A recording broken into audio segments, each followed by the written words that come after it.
You chaired this hearing today with Secretary Mnuchin, and he really defended the administration's policies on trade, and there, yourself included, had some questions for him on that. Were you satisfied with his answers about his strategy and how they're negotiating this?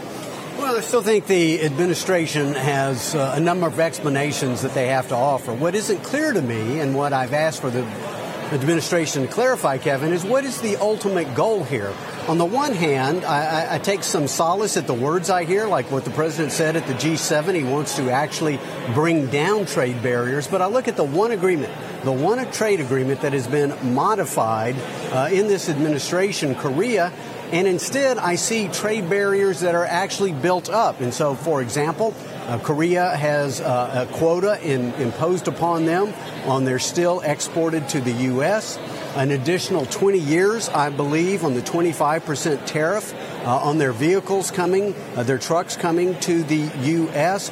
The ultimate goal is not for the U.S. to import less, it's to export more. And so I hear the words, but I see the actions, and there's a disconnect, number one. Number two, what I don't still understand, and I don't think is quite clarified, in some respects, why are we picking a fight with the whole world at the same time? We all agree that the biggest violator of the WTO, the biggest threat to our technology, our intellectual property, is China. Why don't we gather together and use the entire world community and deal with China first? And it's not just you, Mr. Chairman, who's making this criticism. Some of your Republican colleagues as well are doing that. And in fact, yesterday in the Senate, more than 80 lawmakers, a really nonpartisan vote, sending a message in a non-binding measure that would potentially back legislation by Senator Bob Corker, a Republican from Tennessee, that would make it more difficult for the president to use Section 232 with regards to trade policy. There's legislation, counterpart legislation in the House. Do you support that legislation? Do you think it's needed to serve as a check to the president on trade? Well, I want to be very clear. It's not just this president. I've been concerned that for decades, the legislative branch of the government has given the executive branch too much power. And if you read the Constitution, and occasionally I do, it is Congress. Congress has the power to impose tariffs and regulate international trade. So, yes, I support legislation. It's slightly different in the House, that on a proactive basis, the House would have to approve an application of Section 232, which is to say that we're going to impose tariffs essentially for national defense purposes. And what is clear to me, and I'm begging the administration, do not impose Section 232 on foreign cars. Again, the 11-year-old Honda Accord I drove into work today is not a threat to national security. Occasionally, it's a threat to my bank account, as I keep it going.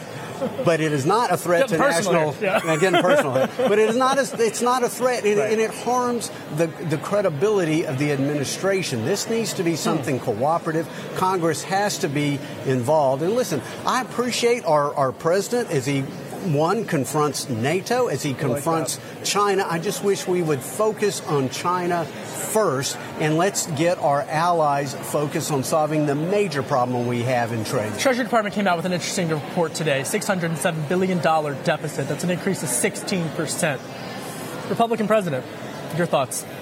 Well, unfortunately, this has been going on for quite some time. And if you look at the deficits as President Obama was leaving, you could see they were already headed in this direction in the first place. Fortunately, we're having positive economic growth. That's at least a part of the solution. But ultimately, we have to reform current entitlement programs for future generations. I mean, this is a huge threat to our national security, our economic security, and unfortunately, it's a great concern. And I got to tell you, as you know, I will be leaving office at the end of this Congress. It's the greatest thing that has frustrated me, because this is the greatest foreseeable threat to America. We will be a second-rate economic power and military power if we don't solve this debt crisis. And I hope that we don't have to have an actual crisis on our doorstep to do it, but it's coming soon if we don't deal with it. About 90 seconds left, and I want to ask you about something about the energy sector, because increasingly with regards to how the president's overseas right now, talking to NATO allies in your state, in your district in particular, I mean, this has significant impacts with regards to energy. Do you have any concerns as the president is set to meet with President Putin on Monday in Helsinki? Well, I've got great concerns about trade in general. Listen, for all my life, America has been energy dependent, and now we are becoming energy independent. And frankly, fracking has a lot to do with that, developed in Texas.